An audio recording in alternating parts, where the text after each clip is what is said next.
me chamo Milena Braga e, juntamente com a minha equipe, iremos apresentar sobre o contrato de seguro. A estrutura básica da relação da compra de um seguro é feita a partir de um contrato estabelecido entre o segurador e segurado. Esse contrato se mantém sobre a forma de um objeto de seguro e dentro dele possuem os conceitos: contrato, apólice, prêmio, evento, sinistro e a indenização. Os seguradores são obrigatoriamente entidades jurídicas constituídas sob a forma de sociedades anônimas, exceção para os grupos agrícolas, que podem ser assumidos por cooperativas. O segurado pode ser pessoa física ou jurídica, mantém um contrato por meio de propostas, exceto o bilhete de seguro. Não pode contratar mais de um seguro para o mesmo bem. O beneficiário é aquela pessoa que o segurado reconhece o direito de receber a indenização, como, por exemplo, para um seguro de vida, em caso de morte. A indenização será paga ao beneficiário indicado pelo segurado. O sinistro é a realização do risco previsto no contrato de seguro, podendo ser total ou parcial. A franquia é o valor máximo em relação ao qual o segurado arca com o montante do prejuízo causado. A indenização corresponde ao valor que a seguradora paga ao segurado pelos prejuízos decorrentes de um sinistro. O prêmio é o preço ou custo do seguro, especificado lá no contrato. Seu valor depende do prazo do seguro, importância segurada e exposição ao risco. O prêmio é utilizado pela seguradora para cobrir indenizações, despesas e comissões e, claro, gerar lucros para a seguradora. Em geral, quanto maior a franquia, menor tende a ser o prêmio. Risco é toda aquela possibilidade de um evento inesperado ocorrer, como, por exemplo, um acidente de trânsito. O seguro é uma operação que toma uma forma jurídica de um contrato, em que uma das partes, que é o segurador, se obriga com a outra, que é o segurador beneficiário, mediante o recebimento de uma importância estipulada, que é o prêmio, a compensá-la com a indenização por um prejuízo, que é o sinistro, resultante de um evento futuro, possível e incerto, que é o risco, indicado lá no contrato. Agora iremos dar continuidade com a natureza jurídica do contrato de seguro. O contrato de seguro apresenta propriedades elementares e essenciais para a constituição e desenvolvimento durante o lapso temporal que perdurar o contrato. Bilateral. O contrato de seguro é um contrato bilateral, pois gera obrigações para ambas as partes, tanto para o segurado quanto para o segurador. O contrato tem a função de dar, por meio de promessas. Genericamente, as obrigações do segurado consistem em pagar o prêmio, não acentuar o risco do contrato e cumprir as demais obrigações convencionadas lá no contrato. O segurador deve se comprometer ao pagamento de indenização prevista no contrato, caso ocorra o sinistro.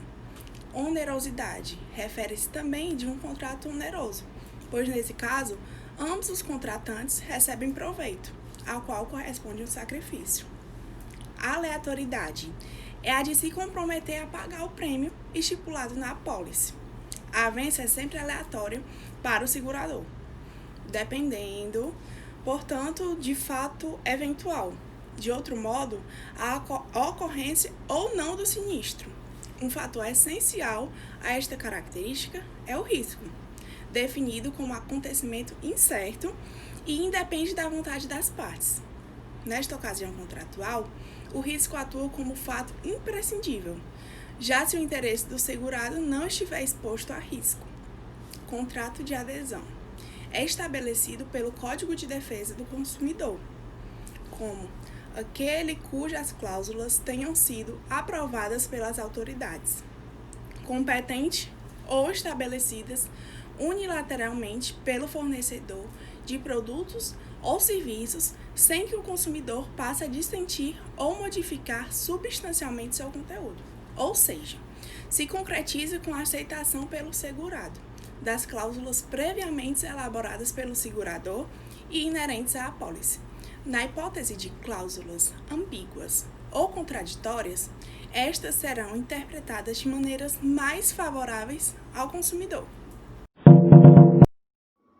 Bom, gente, dando continuidade, ao nosso assunto sobre o contrato de seguros, nós vamos falar um pouco agora sobre as características desse contrato, certo?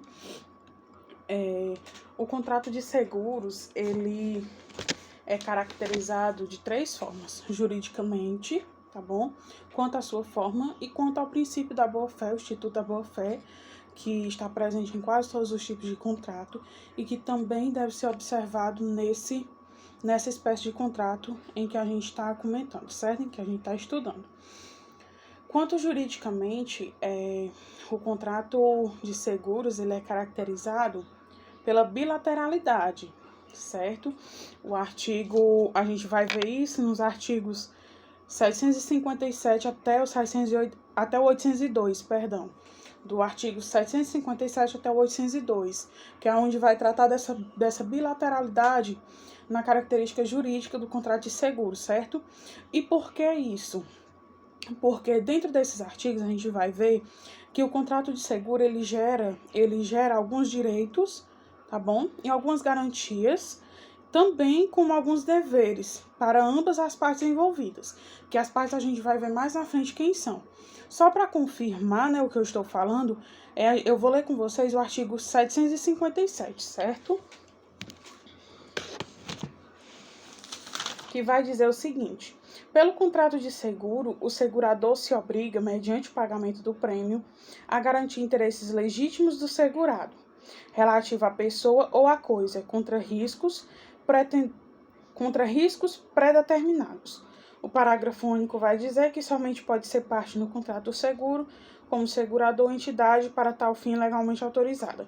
Então, a primeira parte, o caput do artigo 757, ele vai deixar bem claro, vai determinar que ambas as partes envolvidas no contrato de seguro, elas vão ter esses deveres, essas garantias e esses direitos, certo?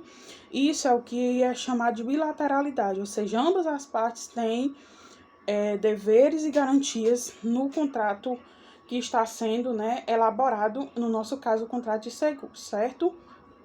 Em relação à forma, o artigo 758 vai nos dizer, não assim claramente, ele vai nos falar que o contrato de seguro ele deve ser formal. Por que formal?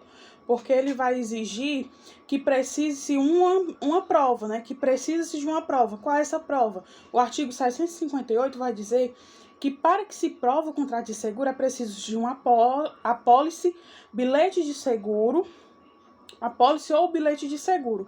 E na falta deles, vocês podem acompanhar o artigo, que na falta de um desses, da apólice ou do bilhete de seguro, é necessário que haja um documento comprobatório do pagamento do respectivo prêmio, ou seja, precisa de um papel, de um documento físico para que se prove aquele contrato. Por isso que ele vai ser formal, certo? Quanto à forma, o contrato de seguro ele é formal. Quanto à juridicidade dele, ele é bilateral. E, como eu já tinha falado antes, ele também é classificado, caracterizado pelo princípio da boa-fé. O artigo 765, mais uma vez, o artigo 765 e o 766 vai dizer, que todas as informações contidas no contrato, elas precisam ser verídicas, ou seja, elas precisam ter veracidade, observando o Instituto da Boa-Fé, que deve estar presente nos contratos, que deve ser observado, fazendo ênfase, o artigo vai dizer que a não observância, desse instituto, a não obediência ao Instituto da Boa-Fé, tem como pena, a perca do direito defendido, ou seja, tudo aquilo que você estava defendendo no contrato, se uma das partes ou ambas as partes agirem de má fé, aquele direito vai ser cessado, vai cair por terra, vai ser perdido a garantia dele, certo? O artigo 758 vai dizer que para que se prove o contrato de seguro é preciso de uma apólice, bilhete de seguro, apólice ou bilhete de seguro. E na falta deles, vocês podem acompanhar o artigo, que na falta de um desses, da apólice ou do bilhete de seguro, é necessário que haja um documento comprobatório do pagamento do respectivo prêmio, ou seja, precisa de um papel, né, de um documento físico para que se prove aquele contrato. Por isso que ele vai ser formal, certo? Quanto à forma, o contrato de seguro ele é formal. Quanto à juridicidade dele, ele é bilateral.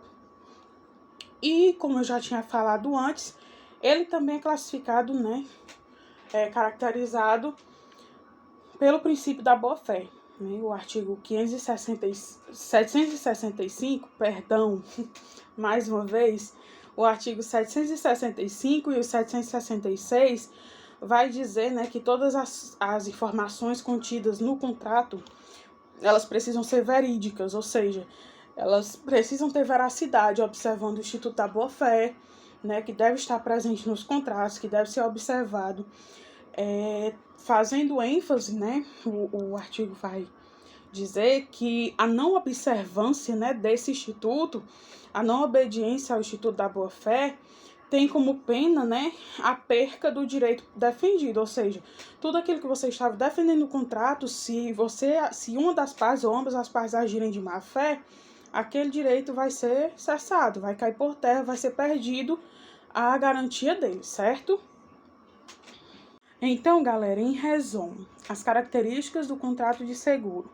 Quanto à sua juridicidade, juridicamente ele é bilateral, ok? Quanto à forma, ele é formal, certo? Quanto ao Instituto da Boa-Fé, ele deve sim seguir o Instituto da Boa-Fé, deve sim observar esse instituto.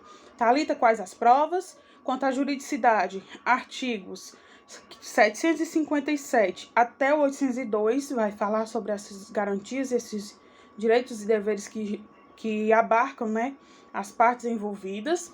Quanto à forma, artigo 758, tá bom? Vai dizer lá no artigo 758 quais são os documentos que se precisa para se provar o contrato de seguro, certo? E quanto ao Instituto da Boa-Fé, o 765 e o 766, ele vai dizer que é necessário se observar esse Instituto de Boa-Fé, né, se observar a veracidade das informações contidas neste contrato, para que ele possa, né, ser, como que eu posso dizer? Para que ele possa ser verídico e para que ele possa ter validade, certo? Em resumo, juridicamente, ele é bilateral. Quanto à forma, ele é formal. E quanto ao Instituto da Boa-Fé, ele é, sim, precisa ser observado esse instituto também no contrato de seguro, ok? E aí, gente, nos artigos que eu pesquisei, né, nos artigos que eu vi para fazer a minha pesquisa, vai falar sobre uma questão que era muito comentada e muito conversada na doutrina sobre a questão ainda dessas garantias, né, e desses direitos e deveres que são envolvidos no contrato de seguro. Por quê? Antigamente, antes do Código de 2002, alguns, né, estudiosos, alguns civilistas diziam que o contrato de seguro ele era um contrato aleatório. Por quê? Porque, né, ele estava ali caracterizado por um evento, momentos incertos e previstos, ou seja, era previsto no contrato de seguro uma coisa incerta. Então, ele era um contrato aleatório. Até o Código Civil trazia, né, algumas situações aleatórias para classificar esse contrato nos artigos 458 até o 461. Só que aí, com o advento do Código de 2002, algumas mudanças foram feitas, né, quanto à sua classificação, quanto à classificação do que esse contrato gerava para as partes. Viu-se o quê? Que não, ele não é só aleatório, ele não é aleatório. Ele gera como que eu posso dizer?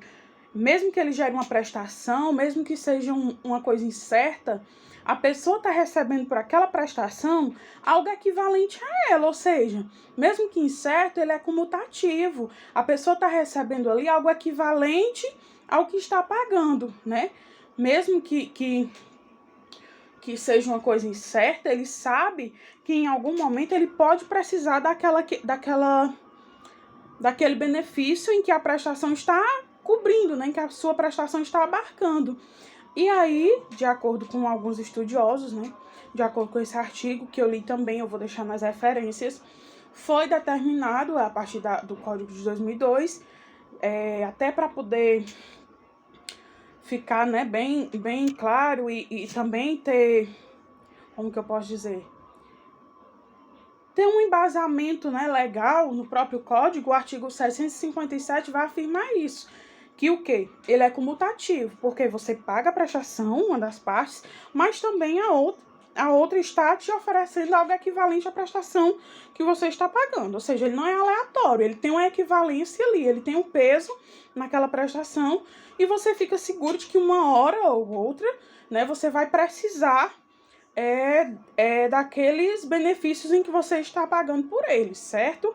Mesmo que seja um evento incerto, a vida da gente, qualquer momento pode acontecer, né, de você precisar e aí você já está segurado, né, você já está ali sabendo que vai poder contar com aquilo porque você já está pagando por ele, né? Então ele é comutativo, ele é bilateral, mas ele é comutativo. A prestação equivale, né, ao que a outra parte está oferecendo, certo? E aí, seguindo adiante, né, com a nossa análise sobre os contratos de seguro, a gente vai ver quem são as partes que são envolvidas, né, nesse contrato, que estão presentes nesse contrato, certo? A gente já leu, quem acompanha desde o início, a gente já leu o artigo 757, né, isso?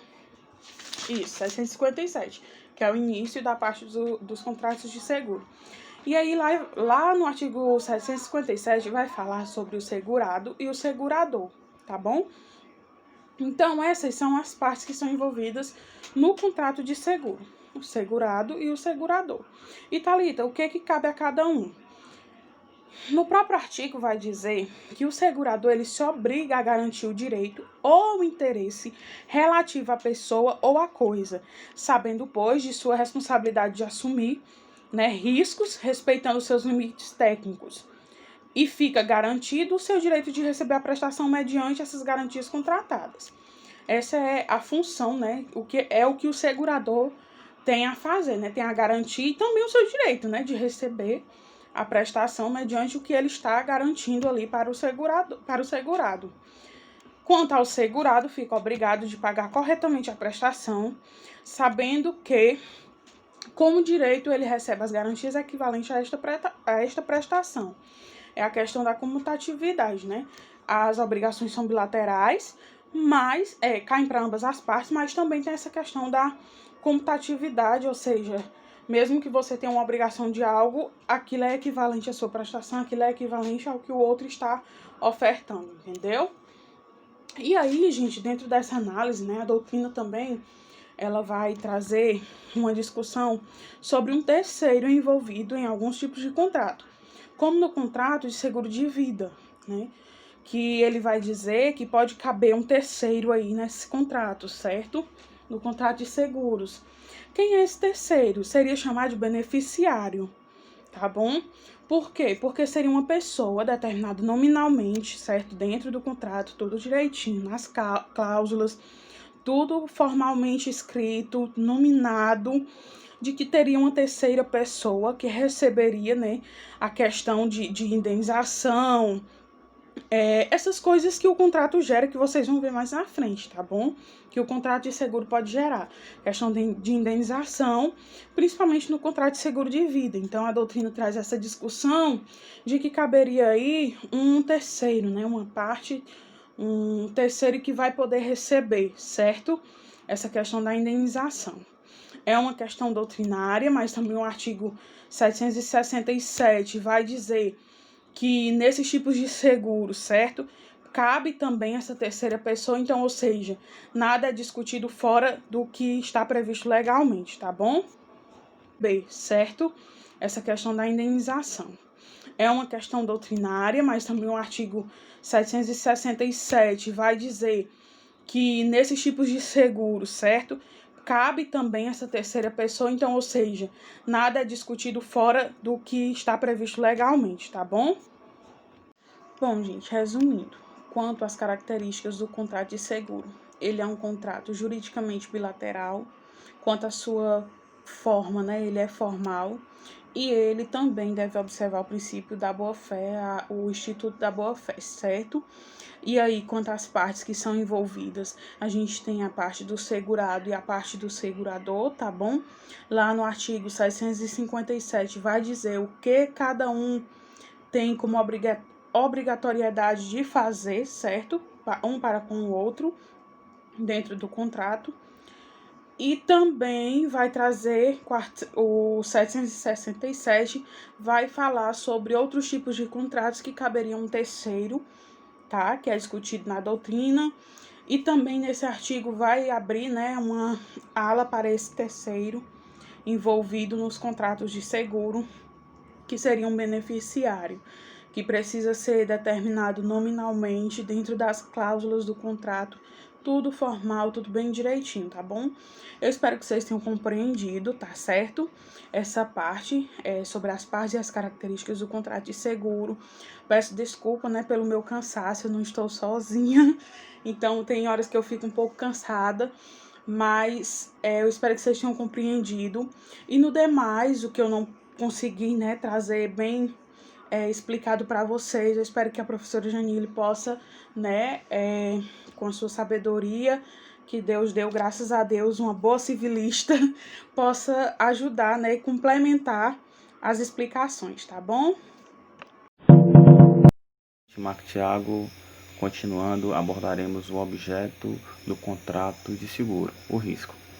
O risco, ele é o elemento essencial do contrato de seguro e pode ser conceituado como um acontecimento futuro e incerto que independe da vontade das partes, né? Podendo ser algo infeliz, exemplo, morte, acidente de trânsito, ou feliz, exemplo, a sobrevivência do segurado. O artigo 760 do Código Civil de 2002 prevê que o risco deve ser mencionado na apólice. Por que isso, Mike? Porque não pode admitir que haja alargamento dos riscos. Por isso que é importante que se mencione todos os riscos na apólice, né? Pois o contrato de seguro possui compreensão e interpretação restrita. Vamos dar um exemplo para ficar um pouco mais claro. Fiz um contrato de seguro e entre os riscos eu coloquei o furto, certo? Então, se eu sofrer furto, serei indenizado. 2 dias depois, eu sofro um furto mais qualificado. Serei indenizado? Não, porque lá na apólice eu mencionei somente furto, não mencionei furto qualificado. Perdi, Playboy, né? Infelizmente. Mas aqui tem um artigo também, 779. Ele não alarga, né? Mas o que é que ele diz, o 779? Ele diz que ele prevê o quê? Ele prevê a cobertura a todos os prejuízos resultantes ou consequentes do risco, né? Ele prevê cobertura de todas as consequências ou resultados do risco, certo? Um exemplo disso é estragos ocasionados para evitar sinistro. Então, não vai ser alargado, mas como é uma consequência do risco previsto, eu serei indenizado, ok? Não pode, nossa legislação, fazer seguro de ato ilícito doloso, ok? Não posso segurar, por exemplo, contrabando, tá bom? E também se eu agir de má fé, de forma ilícita também, isso vai ocasionar o quê? Vai ocasionar a nulidade do seguro, ok? Ou seja, quando o risco for proveniente de ato ilícito doloso do segurado, do beneficiário ou do representante de um ou de outro, né, o risco é excluído, ou seja, o contrato perde o objeto, portanto, ele se torna nulo. Ok? Então, não há que se falar em seguro de atos ilícitos dolosos. Porém, tem aqui um exemplo muito bacana do atos ilícitos culposos, né? que são os seguros, por exemplo, seguro de carro, de veículo automotor. O motorista está lá conduzindo, o carro dele segurado, certo? E culposamente ele causou um acidente. Ele terá cobertura dos danos, ele será indenizado. Então, em ato ilícito culposo, né, nesse exemplo do trânsito, é possível sim a indenização e que o bem seja segurado, ok? Nós temos aqui também algumas decisões do Supremo Tribunal de Justiça, né, que ele decidiu que o segurado que mente para a seguradora perde o direito de ser indenizado por perca total do veículo.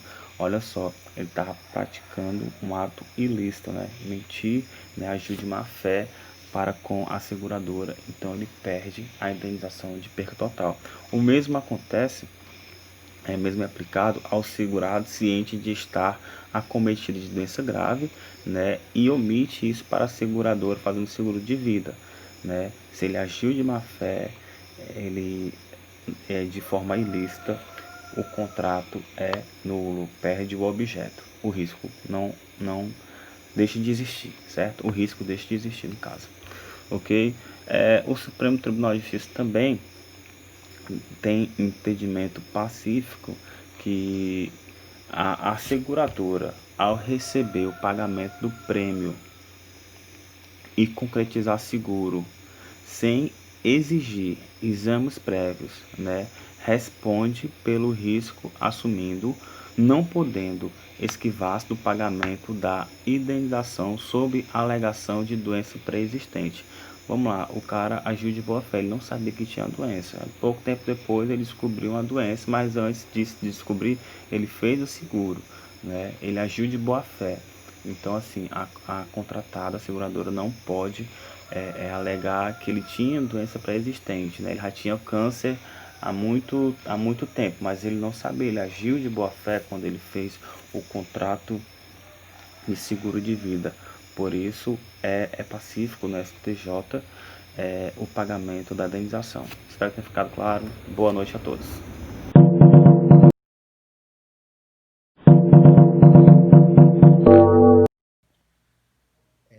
Bem, eu me chamo Gustavo Costa e irei falar um pouco sobre seguro de dano, seguro de pessoa e prêmio do contrato. Vou dar mais detalhes no tema do prêmio, pois o seguro de dano e o seguro de pessoa, o meu colega Gustavo Lopes também irá falar e irá dar mais detalhes, irá aprofundar mais o tema para vocês. Em relação ao seguro de dano e o seguro de pessoa, como o nome já diz, é um seguro, é uma garantia que uma pessoa quer ter diante de uma empresa contratada, a seguradora, garantia de vida, de objetos, como carro, moto, casa, objetos domésticos, enfim, acidentes. Como eu falei, o Gustavo vai falar mais detalhadamente sobre isso para vocês. Lembrando também que o contrato de seguro é um contrato bilateral, ou seja, ele depende de obrigações das duas partes. Não só uma parte vai fazer as coisas e a outra, por exemplo, ficar só observando. Não, ele depende da obrigação das duas partes, tanto como do contratante como do contratado. O contratante em pagar, em arcar com suas obrigações e o contratado do mesmo jeito. Enfim, lembrando também que o contrato de seguro, se o contrato, por exemplo, foi de um ano e não, por exemplo, um contrato de um acidente, de um furto, de alguma coisa, isso não acontecer, o dinheiro não é devolvido ao contratante. Se uma pessoa faz um seguro de uma casa, a casa não é furtada, ela não é o dinheiro durante um ano, um contrato de um ano, o dinheiro não é devolvido à pessoa, pois é recebido da empresa para pagar funcionários, enfim, isso também faz parte do contrato. Em relação ao prêmio, o prêmio nada mais é do que o pagamento da pessoa à empresa para começar o contrato.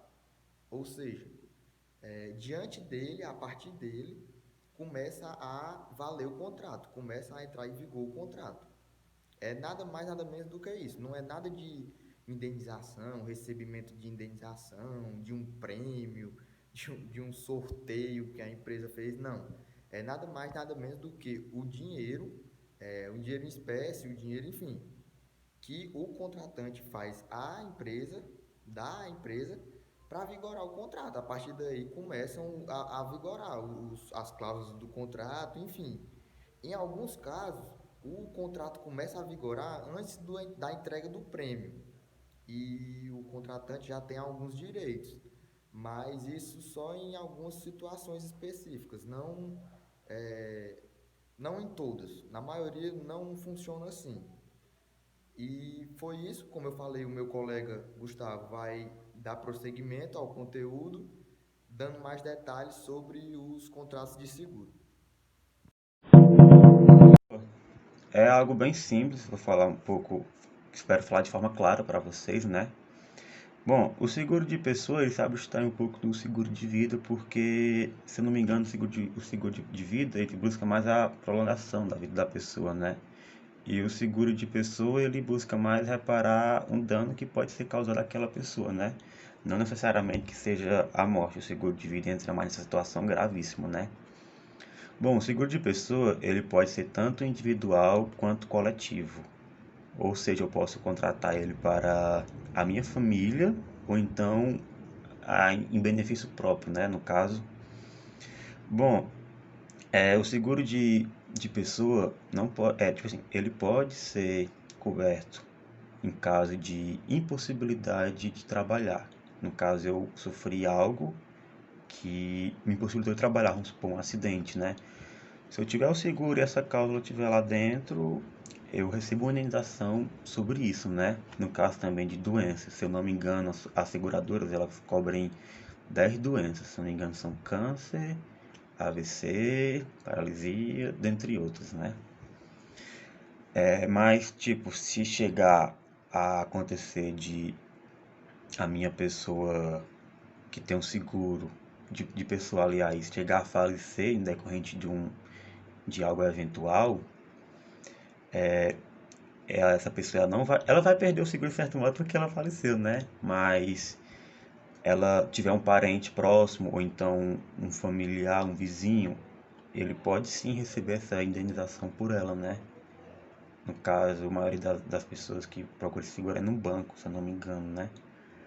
Você vai lá com os dados, fala que essa pessoa tinha um seguro de vida ou individual ou coletivo e pega essa indenização que era para ter sido dada para ela em vida, mas infelizmente por algum motivo ela acabou falecendo, mas não por isso a seguradora deve deixar de reparar esse dano a essa pessoa, né? Pode dar tipo para a esposa dele ou esposa, enfim, um amigo, um vizinho, né?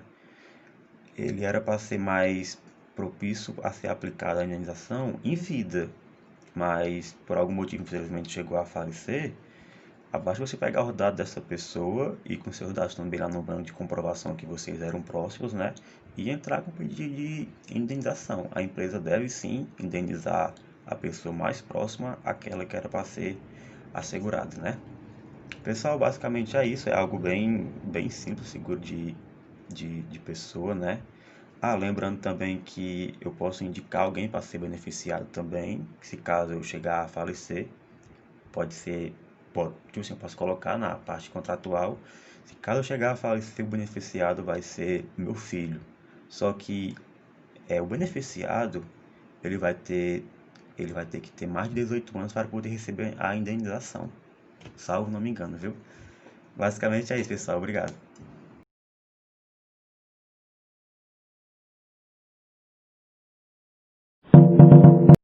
E posteriormente um pouco sobre o seguro de vida, né? Primeiramente, o seguro de dano é um contrato formulado entre uma pessoa que quer ser assegurada por uma empresa que oferece o seguro, né? Ao formular o contrato, a empresa sempre pergunta, faz uma pequena pesquisa sobre para que você quer o seguro e a sua utilidade com aquele bem que vai ser assegurado, né? E o valor desse bem, né? No caso de um carro, que é muito comum ser objeto de seguro hoje em dia, eles pegam o valor do carro, vamos supor, meu carro é um valor de 30 mil. Ah, então você vai ter que pagar R$ 1.000 por ano, anuidade, né? Para a gente cobrir a reparação do dano, se caso acontecer, né? Bom, a pequena pesquisa que a empresa busca é simplesmente para estipular um valor sobre aquele contrato que vai ser formulado entre vocês, né? Buscam saber quantas vezes você usa o carro ao dia, para assim chegar a estipular um valor sobre ela não sobressaia totalmente no prejuízo, né? Porque a sua finalidade ao contratar uma empresa de seguro é a reparação do dano, né? Que você pode causar, ou então alguém pode causar a você. Ou então, no caso, essa reparação de dano pode ser por imprudência ou negligência sua, que no caso é o dolo, ou então pode ser por culpa. No caso, alguém vem e bateu no seu carro e você vai acionar a empresa, né, para poder cobrir esse prejuízo, né? Então, é uma responsabilidade que a empresa tem com você de cobrir o seu prejuízo, né? No caso, ela vai assumir o prejuízo por você. Se eu não me engano, ao formular o contrato, no caso, tipo, estipula um valor muito alto mensal, você pode tentar baixar esse custo como se fosse rachando o dano que pode ser ocasionado eventualmente no futuro com a empresa, né? Lembrando que você paga uma tarifa para poder acionar o seguro, né? Quem diz o valor dessa tarifa é a própria empresa, né? Muitas vezes até não compensa fazer o seguro, né? Mas só para deixar um pouco claro que o seguro, ele não é apenas tipo de um carro, então de uma casa, né? Pode ser por qualquer objeto que realmente tenha um valor. Um terreno pode ser assegurado, um quadro, um carro, já falei, né? Uma casa também pode. Um médico e um advogado pode ter seguro, contador também pode, né? Que é o chamado seguro de pessoa, né? Vamos supor, no caso do médico, ele pode fazer alguma imprudência ou negligência na hora da prestação de socorro que acarretou um dano maior àquela pessoa e vai precisar de um cuidado inesperado, né? No caso, ela não ia precisar e por imprudência dele, ele simplesmente tem um erro e a pessoa vai precisar de um cuidado maior. Então, se ele tiver um seguro sobre aquilo da profissão dele, né? A empresa vai cobrir, ele aciona, aliás, a empresa, né? Que ela vai dar a garantia máxima de seguro a ele, que tem entre o regime contratual dele e essa empresa. E assim ele vai ser como se fosse isento disso, né? A empresa vai assumir a responsabilidade para ele, né? Então, no caso, eu sou um asegurador e eu asseguro você a algum erro seu, eu vou assumir esse erro por você. No caso, eu vou reparar esse erro que você ocasionou, entendeu? É mais ou menos isso, né? Espero que fique um pouco claro para vocês. Vou dar um pouco agora em seguida o seguro de pessoa.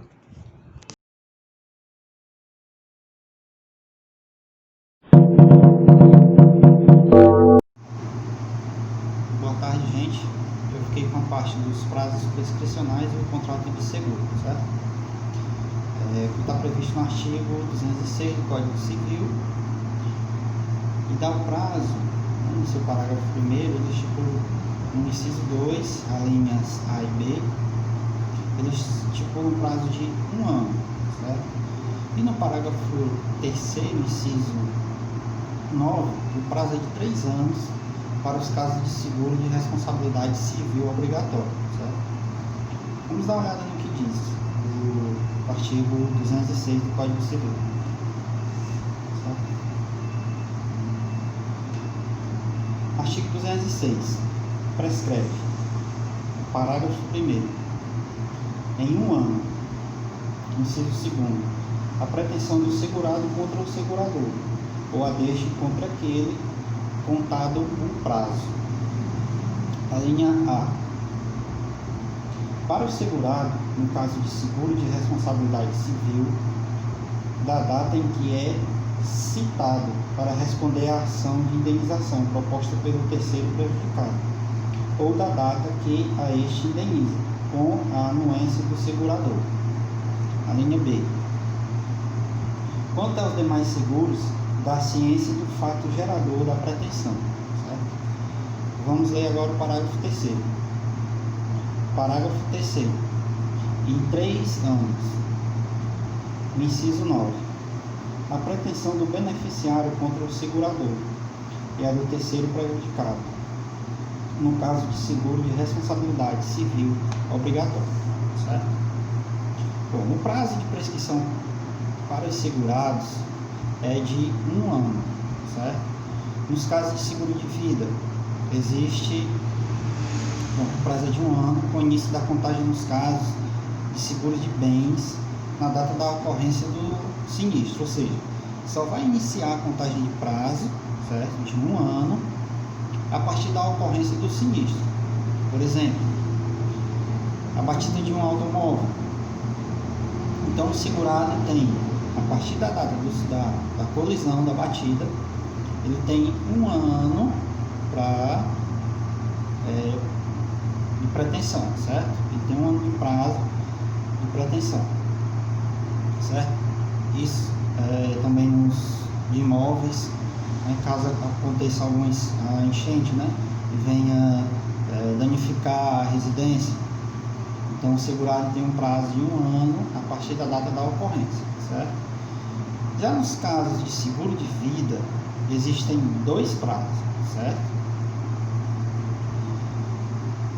O primeiro é nos casos de invalidez, que o prazo começa a contar a partir do momento de validada, né, e formalizada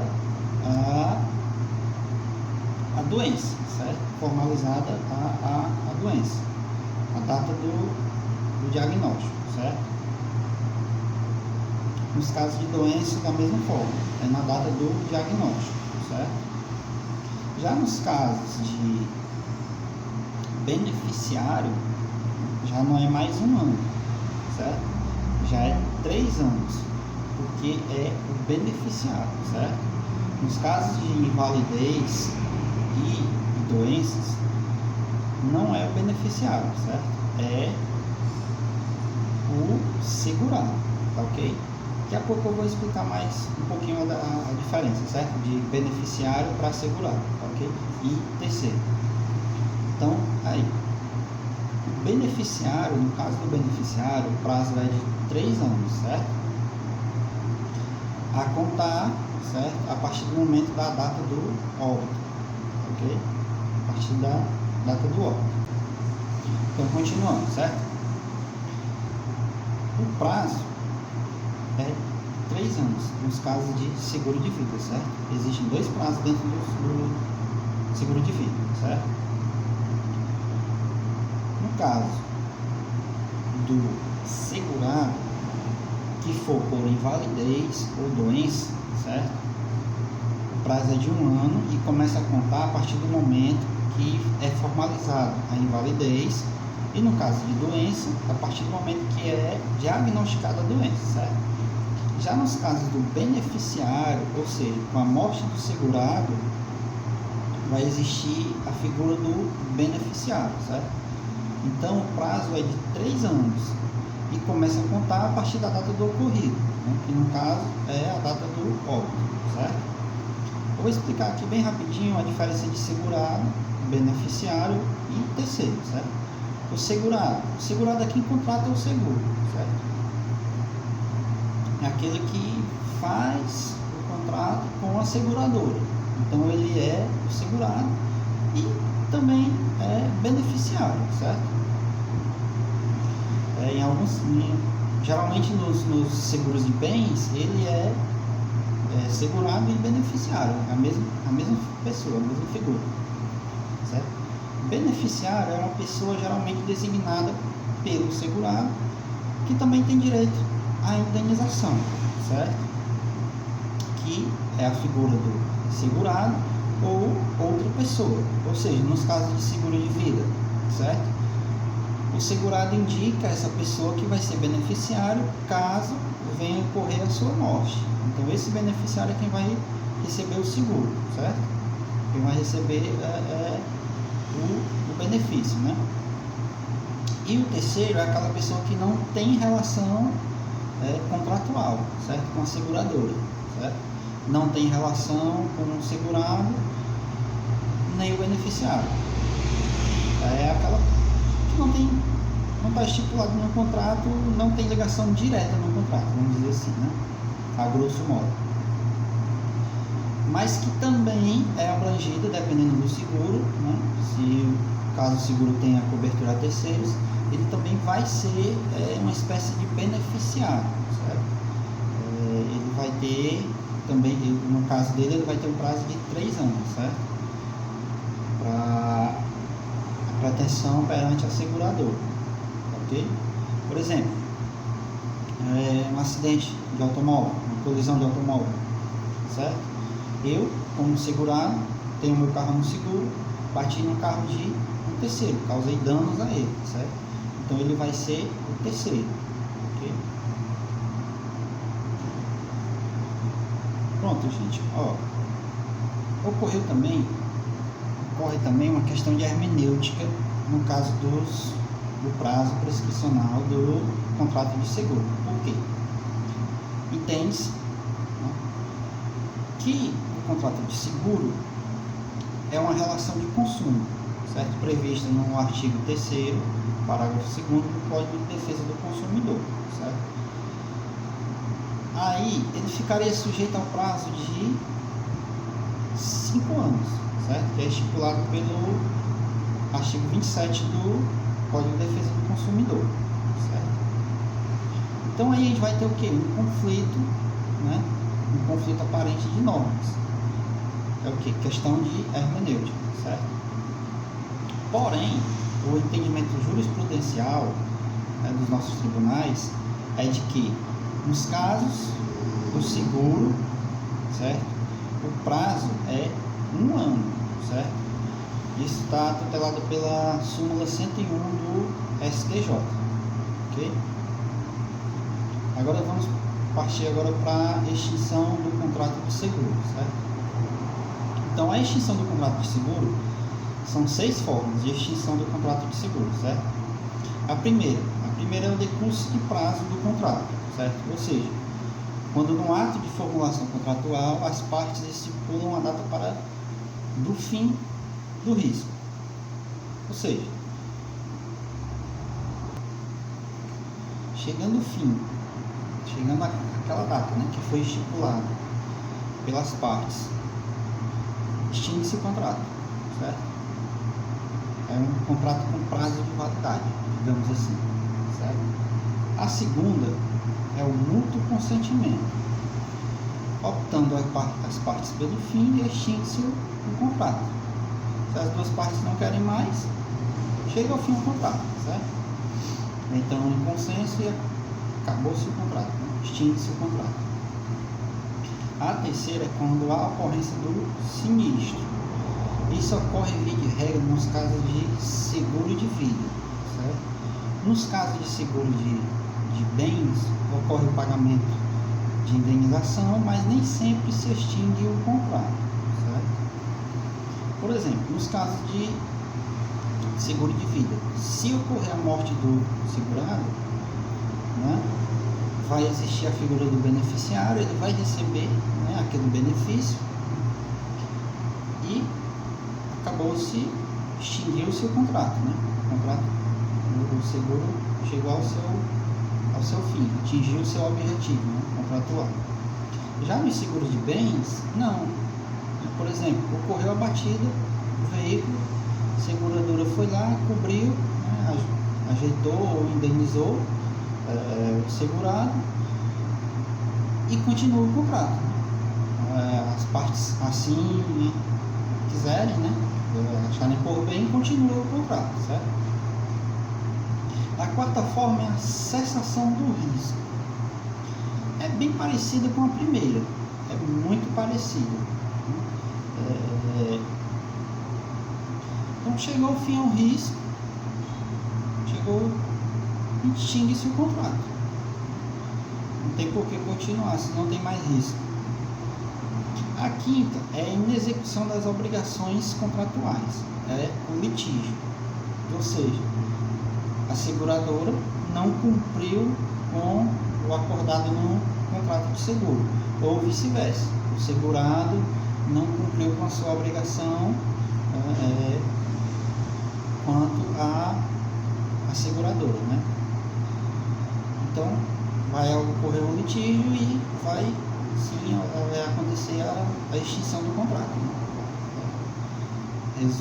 Tendo o mérito sendo resolvido, né?